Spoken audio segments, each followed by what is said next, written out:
Alright, so here's what I got today. Jay sir, being as an NRI, is it a visible decision to invest in Dubai or to invest back in India? It's a very good question.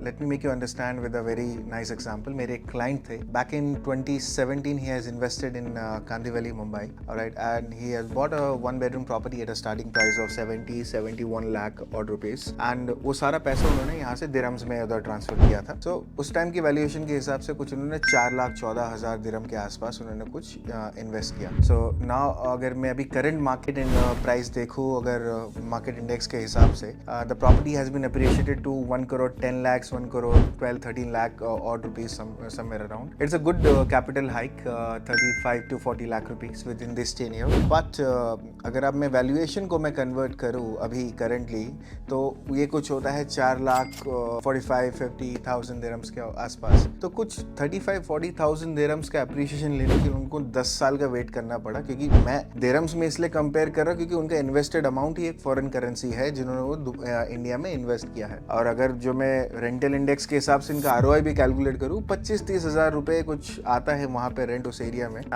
मतलब उनके invested amount में जो उन्होंने जिस currency में डाला था, he is not even making more than 3%, which is quite less. And inflation in the last 7-8 years has impacted the monetary power what he has invested back in 2016-2017. So यहाँ पे ये फ़ायदा है कि दुबई की स्टेबल करेंसी आपको एक forex का फ़ायदा भी मिलता है कि आप एक स्टेबल करेंसी पे इन्वेस्ट करने के साथ साथ आप एक बढ़िया कैपिटल गेन को भी एक्सपीरियंस कर सकते हो, क्योंकि मार्केट यहाँ पे अलाउ करती है वो रूम आपको देने के लिए.